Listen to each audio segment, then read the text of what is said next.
할렐루야.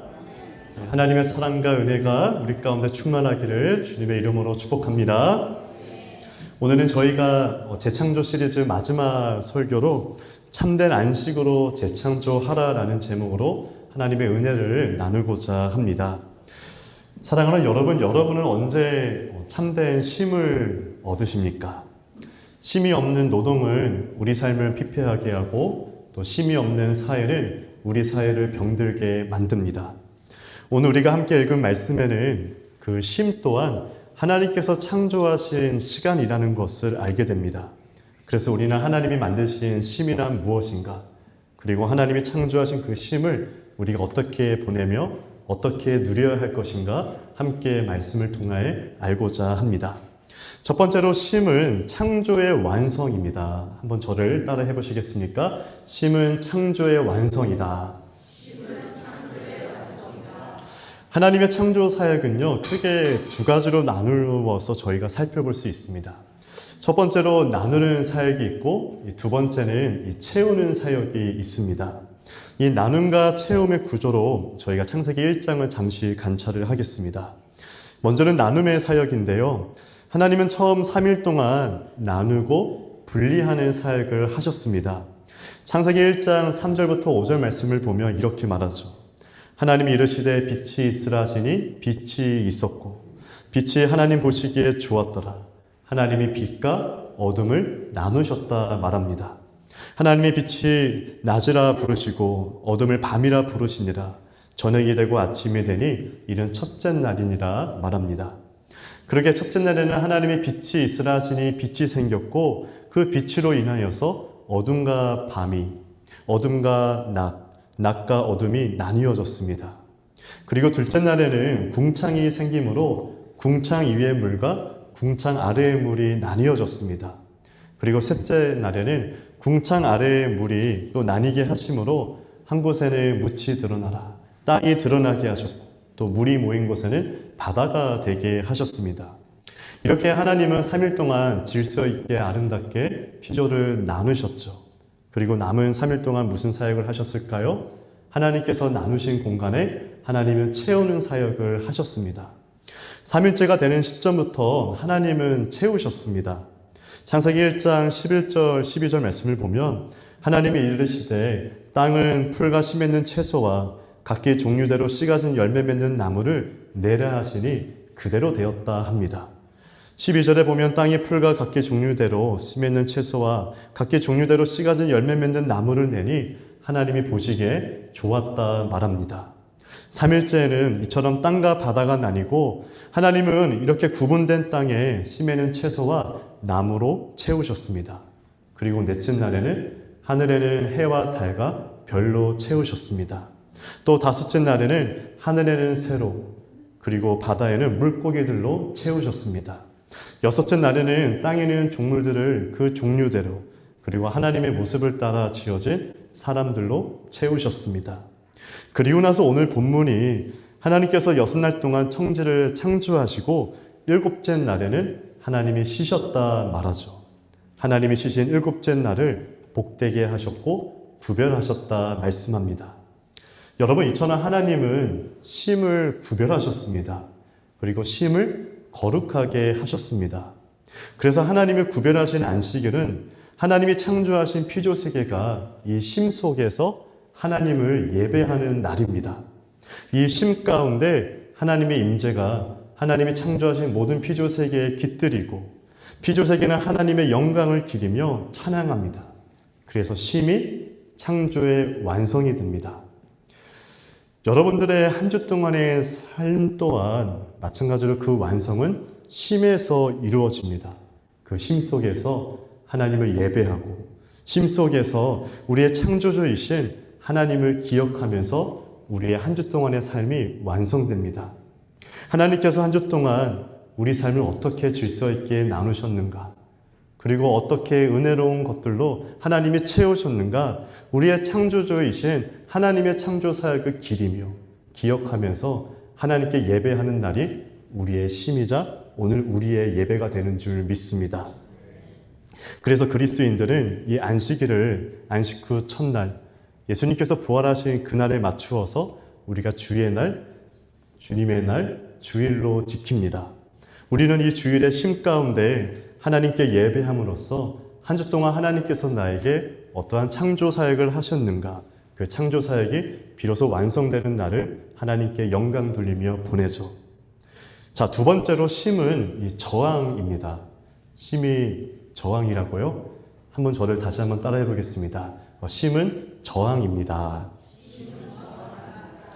구약 성경에서 이 안식일 명령이 다시 등장하는 시기가 출애굽기에서 모세가 받은 십계명입니다. 출애굽기 20장 8절에서 11절 말씀을 보면 이제 애굽에서 나온 이스라엘 백성들을 향하여서 하나님께서 쉼을 명령하죠. 안식일을 기억하여 거룩하게 지키라. 엿새 동안은 힘써 내 모든 일을 행할 것이나 일곱째 날은 내 하나님의 여호와의 안식일인즉 너나 내 아들이나 내 딸이나 내 남종이나 내 여종이나 내 가축이나 내 문 안에 머무는 객이라도 아무 일도 하지 말라 명령합니다. 이는 엿새 동안에 나 여호와가 하늘과 땅과 바다와 그 가운데 모든 것을 만들고 일곱째 날에 쉬었습니다. 그러므로 나 여호와가 안식일을 복되게 하여 그 날을 거룩하게 하였다 말합니다. 이 창세기의 이 쉼의 명령이 이집트에서 나온 이스라엘 백성들을 향하여서 다시 한번 중요하게 선포됩니다. 모세가 받은 십계명 중에서 가장 긴 계명의 말씀이 이 쉼의 계명, 안식일 계명입니다. 왜 그런 것일까요? 쉼이라는 것이 곧 이스라엘 백성들의 정체성과 연결이 되었기 때문입니다. 사실 이스라엘 백성들은요, 지난 400년 동안 애굽에서 노예로 살면서 쉼이 없는 삶을 살아야 했습니다. 이집트의 사회경제 체제는 철저하게 피라미드 구조입니다. 밑에는 파라오의 노예들, 노동자들이 있고 그들이 만들어낸 부가 권력을 가진 엘리트들에게 흘러가고 그 피라미드의 정점에는 파라오가 있었습니다. 그래서 이집트의 이스라엘 백성들에게는 쉼이 없었습니다. 파라오가 주인이 되는 사이에는 그 인생에는 쉼이 없고 노동만 있었을 뿐이었죠. 성경은 그 파라오가 이집트의 최고의 권력의 중심에 있었음에도 불구하고 파라오는 끊임없이 불안해했다는 것을 우리에게 알려줍니다. 특별히 창세기 41장에 보면 파라오가 어떠한 꿈을 꾸었습니까? 흉하고 파리한 7 암소가 나일강에서 나와서 다른 살찐 7 암소를 잡아먹는 꿈을 꾸지 않습니까? 동풍에 많은 7 이삭이 나와서 충신한 7 이삭을 삼킵니다.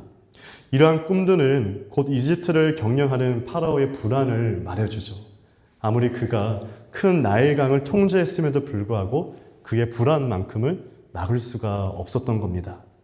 그래서 파라오는 이러한 불안을 해결하기 위해서 자신의 부와 권력을 지키기 위해서 끊임없이 노예들에게 생산을 강요하는 사회를 만들었습니다. 파라오의 체제에서는 쉬어야 할 시간에도 짚을 모아야 했고 벽돌을 옮겨야만 했던 것이 이스라엘 백성들의 고된 삶의 모습이었습니다. 그런데 문제는 이스라엘 백성들이 하나님의 구원을 경험했고 홍해를 건넜음에도 불구하고 여전히 파라오 체제가 가져다주는 그 불안감 속에 젖어 살았다는 것이죠. 그래서 보이지 않는 하나님보다는 보이는 하나님을 보기 위해서 금송아지를 만들기도 하고 또 하나님께서 하늘에서 만나 메추라기를 주셔서 만나 메추라기만 의지하며 산다는 것은 날마다 노동에 젖어 있었던 생산만 강요된 사회 속에서 살고 있었던 이스라엘 백성들에게는 어려운 일이었습니다. 당장이라도 이 만나 메추라기를 더 모아야 할 텐데 하나님은 오히려 일용할 양식만 허락하셨죠. 그렇게 400년 동안 파라오 체제에 익숙해져 살아왔는데 한순간에 그들의 습성이 바뀐다는 것은 어려운 일이었습니다. 그래서 하나님은 지금 출애굽한 이스라엘 백성들에게 다시 쉼을 명령한 것이죠. 안식일 계명을 통하여서 하나님은 쉼을 명령함으로 누가 너희들의 참 주인인가? 파라오의 생산과 저 노동인가? 아니면 참 주인이신 하나님인가? 누가 너희들의 참 창조주이신가?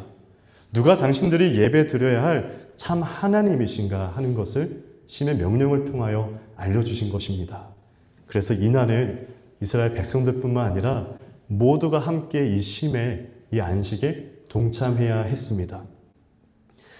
제가 읽어드린 출애굽기 20장 10절에 보면 일곱째 날은 내 하나님 여호와의 안식일인지 너나 내 아들이나 내 딸이나 내 남종이나 내 여종이나 내 가축이나 내 문 안에 머무는 객이라도 아무 일도 하지 말라 명령합니다. 즉 너 자신이든 너의 가족들이든 노예든 이민자든 가축이든 이집트의 시스템에서는 결코 생각할 수 없는 모든 피조물에게 하나님은 쉼을 명령함으로써 우리 모두가 창조주 되시는 하나님을 기억하자, 오직 그분께 합당한 영광과 존귀를 드릴 것을 명령합니다.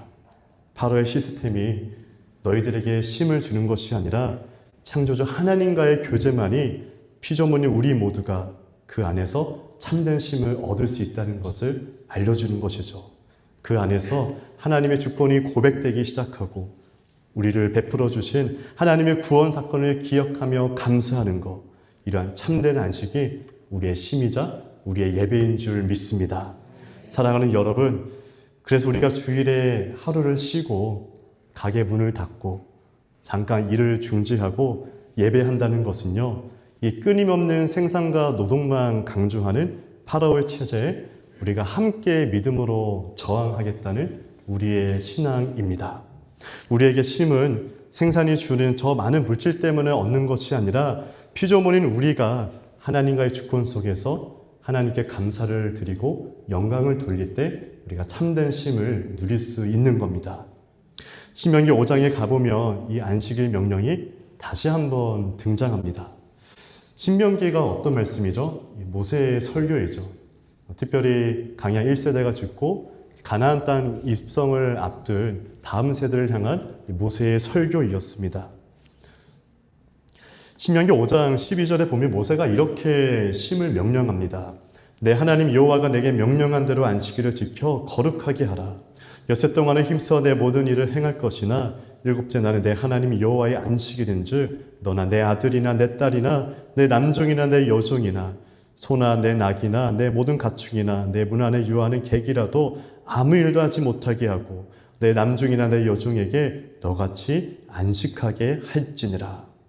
여러분, 지금 이 출애굽 두 번째 세대가 가나안 땅에 들어가면 무엇을 마주하게 되어 있습니까?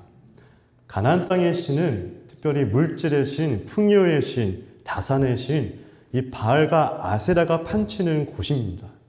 끊임없이 하나님이 아니라 물질을 섬기고 풍요로움을 섬기는 곳입니다. 그것은 다시 이집트의 시스템처럼 인간의 탐욕과 욕망만이 우리를 지배하고자 하는 사회이었습니다. 그런데 하나님은 이스라엘 백성들, 가나안 땅을 앞둔 출애굽 두 번째 세대에게 다시 한번 두 번째 십계명을 통하여 쉼을 명령한 것이죠. 너희들의 주인은 창조주이신 하나님을 기억하라. 생산과 소비에만 몰두하는 시스템이 너희의 주인이 아니다. 끊임없이 성공을 위해서 부단히 달려가야만 하는 그 불안감이 너희들의 주인이 아니다.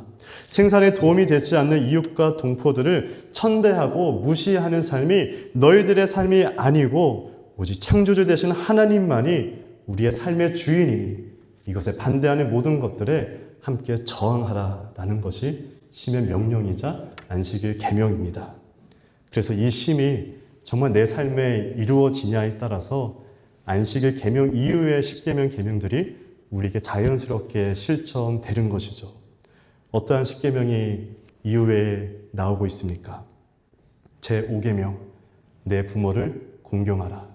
제6계명, 살인하지 말라. 제7계명, 간음하지 말라. 제8계명, 도둑질하지 말라. 제9계명, 내 이웃에 대해 거짓 증거하지 말라. 제10계명, 내 이웃의 집을 탐내지 말라. 인간은 끊임없이 노동할 때 자원은 고갈되기 시작하고 자연은 회복할 시간적 여유가 없어집니다. 끊임없는 노동은 결국 가족과 이웃과의 관계를 파괴하여서 사회를 삭막하게 만듭니다. 그러나 우리 삶 속에 이러한 온전한 쉼이 이루어질 때 십계명의 나머지 계명들은 자연스럽게 우리에게 실현되는 것입니다. 살인하지 않아도 되고 도둑질하지 않아도 되고 이웃에 대해서 거짓말하지 않아도 되고 이웃의 집을 탐내지 않아도 되고 그래서 그 쉼 속에서 당신을 구원하신 하나님을 기억하며 우리는 날마다 그분 안에서 참된 만족을 누리셔야 합니다. 그래서 쉼이 곧 거룩이자 예배이자 하나님의 자녀된 우리의 정체성인 줄 믿습니다. 유대인 신학자 아브라함 헤세는 때문에 그 쉼을 가리켜서 안식일을 가리켜 시간의 지성소를 만드는 날이다라고 표현을 했습니다. 즉 쉼이라는 것은 하나님과의 만남, 시간의 지성소입니다. 하나님께서 구별하신 거룩한 시간이 오늘 우리의 쉼이자 우리의 예배라는 것입니다. 하나님께서 이날을 거룩하게 구별하셔서 우리로 하여금 하나님께 경배와 찬양을 올리게 하시고 하나님을 만나고 하나님의 용서를 받게 하시고 하나님의 은혜를 받는 시간입니다. 그래서 이 주일이 하나님과 우리가 만나는 시간의 거룩한 지성소입니다. 그 시간 속에서 우리가 참된 쉼을 누리고 참된 예배를 드리고 나의 주인 되신 하나님께 나의 모든 주권을 드리시기를 축복합니다. 이제 우리가 다시 창세기로 돌아오면 창조주 하나님은 엿새 동안 이처럼 창조 사역을 하시고 일곱째 날에 쉬셨습니다. 하나님은 일곱째 날에 무언가 더 행하시는 모습을 우리에게 보여주지 않으셨습니다. 하나님은 오셔서 하나님이 창조하신 이 피조물이 잘 작동하고 있는지 불안한 심정으로 확인하지 않으셨습니다. 오히려 하나님은 쉬셨을 때 하나님이 창조하신 세계는 굳건히 서가고 있었고 식물들은 제 역할을 하고 있었고 물고기와 동물들이 번성할 것을 확신하셨습니다. 인류는 자손을 낳아서 생명을 이어가며 땅을 다스릴 것을 확신하셨습니다. 마찬가지로 우리가 이 주일에 쉼을 누리며 시간의 지성소에서 하나님께 예배할 때 하나님은 우리를 대신하여서 하나님의 창조 사역을 펼치시고 계시다는 것이죠. 하나님이 지키시고 하나님이 제 역할을 하게 하시고 하나님이 보존하시고 하나님이 번성하게 하실 것입니다. 그래서 우리의 쉼은 창조주 하나님이 우리 삶에 은혜를 부어주시도록 공간을 내어드리는 날입니다. 내 삶의 주권이 나에게 있는 것이 아니라 하나님께 있다는 것, 그 쉼 속에서 창조주 하나님께서 일하신다는 것을 믿음으로 고백하는 것입니다. 이 시간의 지성소 안에서 세상이 요구했고 파라오의 시스템이 요구하고 바알의 시스템이 주는 끊임없는 불안과 탐욕의 시간은 멈춰지고 오로지 하나님과의 교제의 시간으로 들어갑니다. 그리고 우리는 그 시간 속에서 하나님만이 주시는 쉼을 누립니다. 하나님의 구원을 기억하고 구원하신 하나님께서 내 삶을 창조해 가실 거라는 확신을 가지며 하나님께 예배합니다. 마지막으로 쉼은 안식일의 주인이신 예수님과의 만남에서 시작됩니다. 누가복음 13장 말씀을 보면 안식일에 예수님께서 한 회당에서 가르치실 때 무려 18해 동안 귀신 들려서 허리가 꼬부라진 한 여인이 있었습니다. 예수님은 안식일에 그 여인을 불러서 말씀하시죠. 내가 내 병에서 놓였다. 18년이라는 그녀의 인생이 무엇을 말해주는 겁니까? 6년이라는 인생이 그저 3번 반복되어 왔다는 것을 알려주지 않습니까? 그녀의 삶에 단 한순간의 안식일도 없이 쉼도 없이 안식년도 없이 그녀는 18년 동안 늘 짓눌린 채 병마와 싸우며 살아왔던 것이죠. 그러나 안식일의 주인이신 예수님과 만남을 통하여서 그녀의 인생의 쉼을 누리지 못한 그 여인에게 예수님과의 만남이 그녀에게 시작된 쉼과 안식의 시작이었습니다. 안식일은 이처럼 진정한 안식일의 주인이신 예수님을 만나니 그녀의 모든 질병이 회복되었고 비로소 참된 쉼이 찾아왔습니다. 우리에게 참된 쉼이란 곧 안식일의 주인이신 예수님과의 만남에서 시작됩니다. 주님을 말씀하시기를 수고하고 무거운 짐진 자들아 다 내게로 오라. 내가 너희를 쉬게 하리라 말씀합니다. 한 주 동안 내가 맨 멍에가 너무 무거웠다고 여겨지셨습니까? 예수님 안으로 오시기 바랍니다. 예수님은 쉼의 주인이 되십니다. 곧 그 말은 우리의 쉼은 우리에게 생명을 주시는 예수님과의 만남에서 시작됩니다.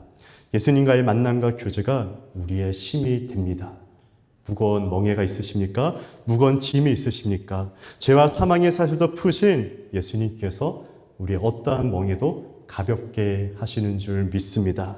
오늘도 주 안에서 누려야 할 그 쉼, 참된 안식을 누리며 나아가는 저와 여러분 되기를 주님의 이름으로 축복합니다.